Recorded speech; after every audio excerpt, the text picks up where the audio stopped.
Glória ao Pai, Filho e Espírito Santo. O Evangelho de hoje está em João 3, de 16 a 21.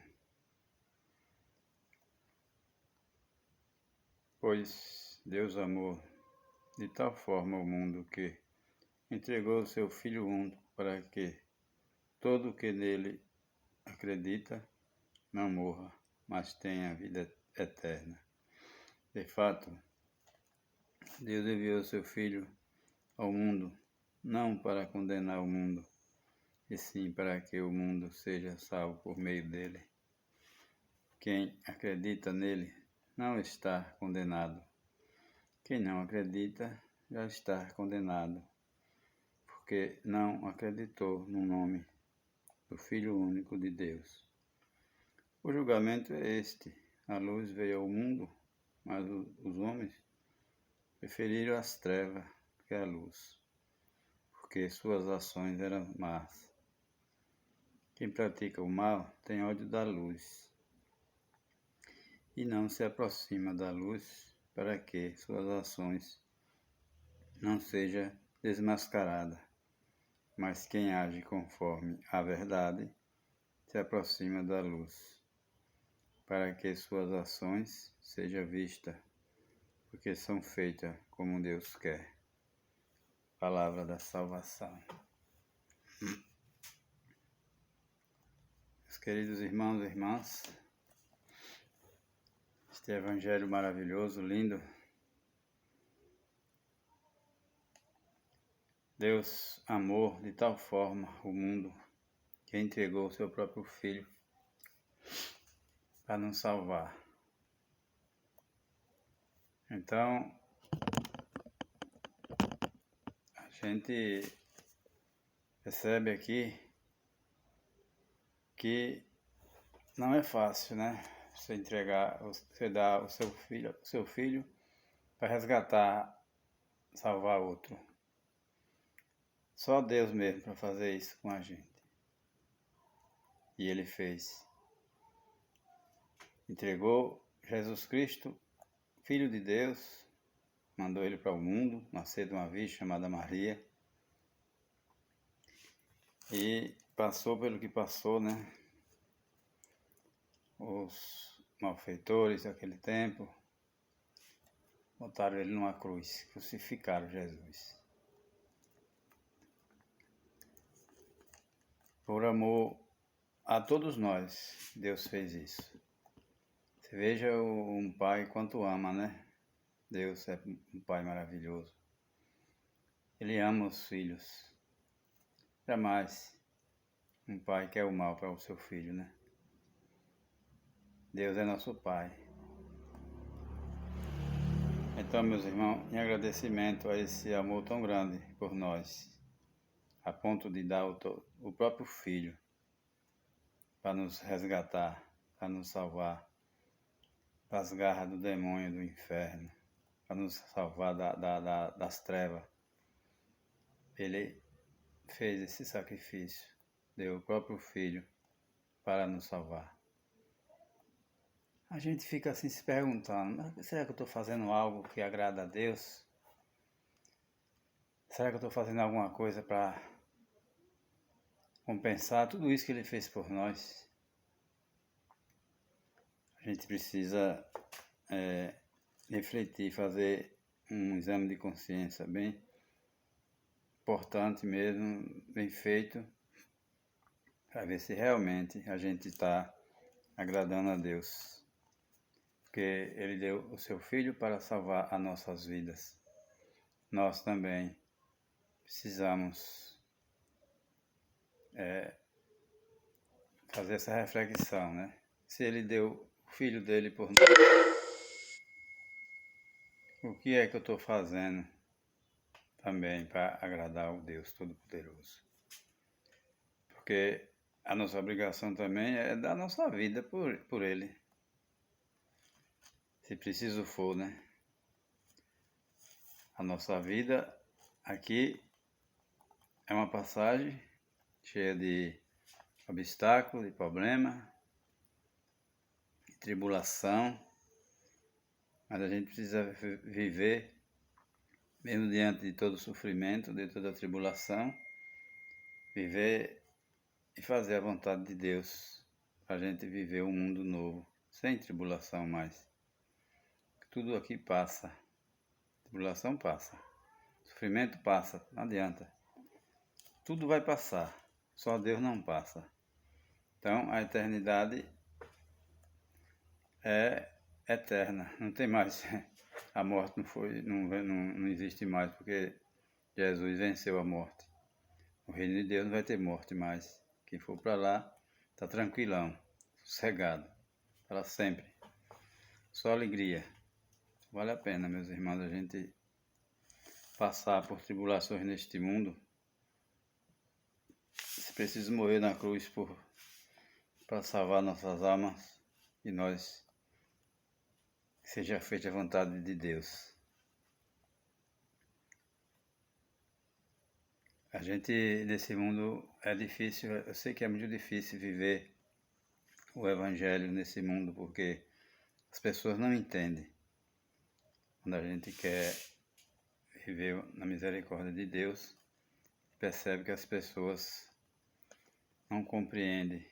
A gente tem compreendido.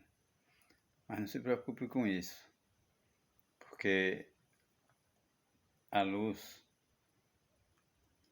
não se opõe às trevas, né? Então, você vê que, como diz aqui, ó, quem pratica o mal tem ódio da luz.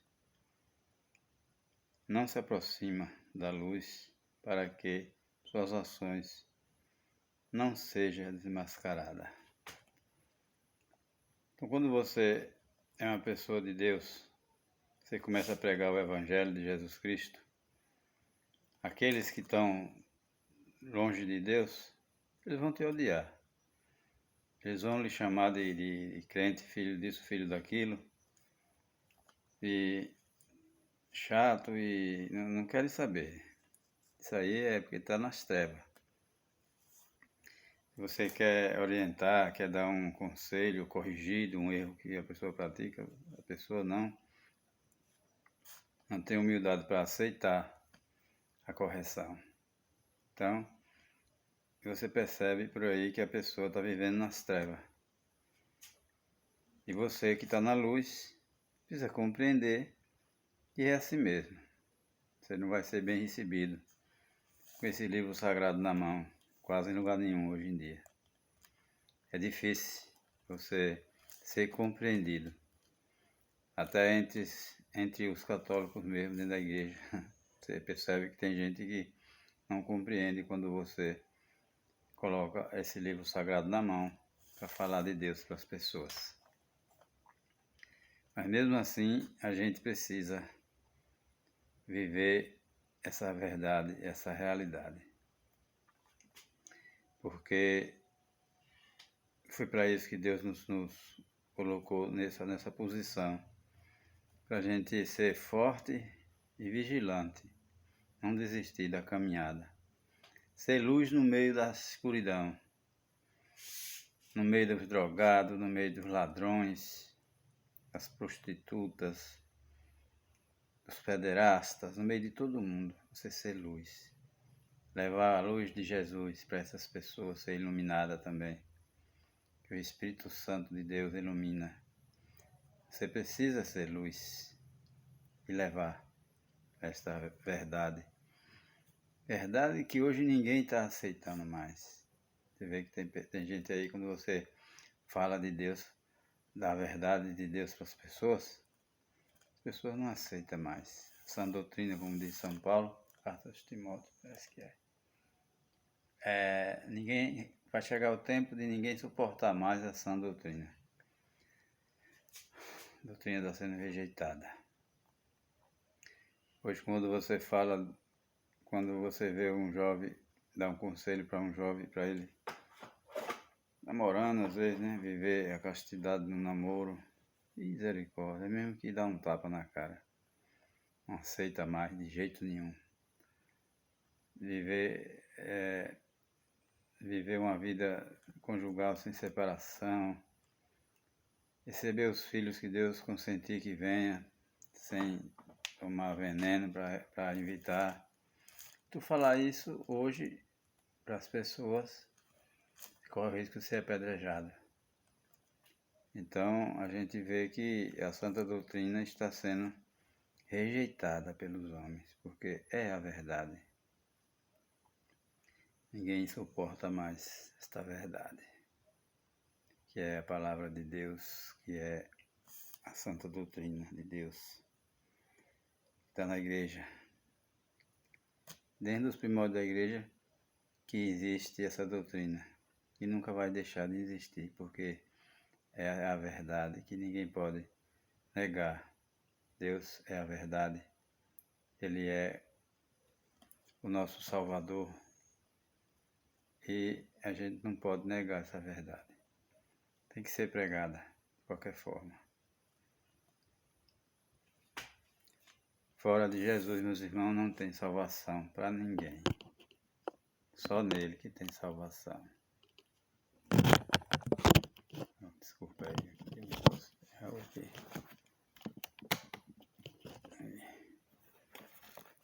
Felizmente a gente vê hoje essas conversas de ecumenismo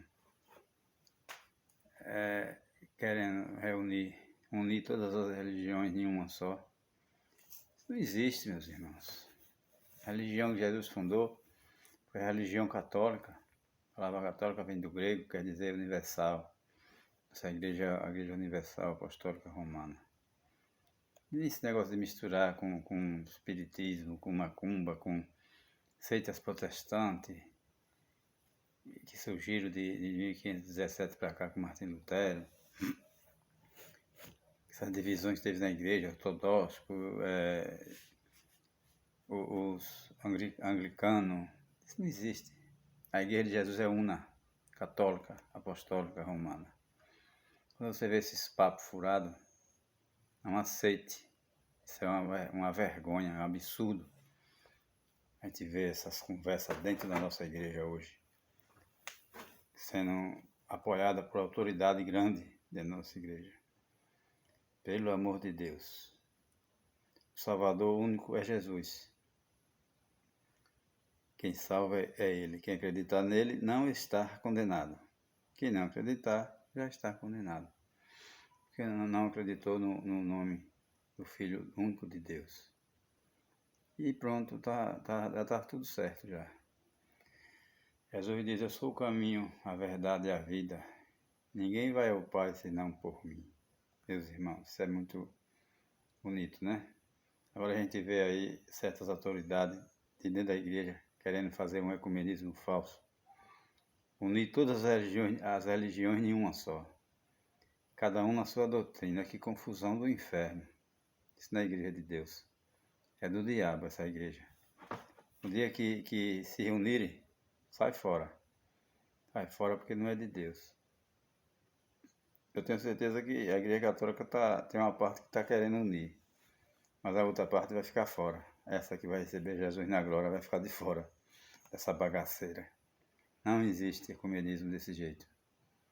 Todo mundo viesse para a doutrina católica, a igreja que Jesus Cristo fundou, todo mundo na mesma doutrina, aí sim, era um ecumenismo verdadeiro. Mas esse que estão querendo aí é falso, porque querem unir todos, mas cada um com seu pensamento, a sua doutrina. Isso não existe. Não existe. Não dá certo, nunca deu nem vai dar. Então, a igreja que Jesus fundou, ela se chama católica, que quer dizer universal. Então, ela é a igreja católica, apostólica romana. Católica porque ela é universal, abrange o mundo inteiro. É apostólica porque ela começou lá com os apóstolos, né? Começou com Jesus e os apóstolos. Jesus ascendeu ao céu e os apóstolos deram continuidade. E ela é romana porque ficou em Roma a sede. Vaticano. Então é romana. Aí nossa igreja é católica, apostólica romana. Eu sou muito feliz de pertencer a essa igreja. Jamais eu passou por essa cabeça aqui de participar de outra instituição religiosa nenhuma. De jeito nenhum. Nunca me passou pela cabeça. Depois que eu conheci mais, me aprofundei mais na palavra de Deus e no catecismo da nossa igreja, em alguns documentos da igreja e livros bons que ensina, aí pronto. Tirei todas as minhas dúvidas. Eu não tenho dúvida mais sobre a minha igreja. A minha igreja é essa daí. A igreja que Jesus fundou. Igreja Católica Apostólica Romana. Então, vamos segurar nela. Vamos ficar nela. É um navio seguro que não faz medo naufragar. Tranquilo. Vamos ficar nela. E é nela que nós vamos nos salvar e vamos viver a eternidade feliz no outro lado da vida. Que Deus nos abençoe, nos dê força esta noite, que o Espírito Santo nos ilumine, que nós entendamos o Evangelho de Jesus Cristo mais profundamente, para que a gente nunca desista de ser católico, desista de ser um seguidor de nosso Senhor Jesus Cristo. Louvado seja nosso Senhor Jesus Cristo e a sua Mãe Maria Santíssima.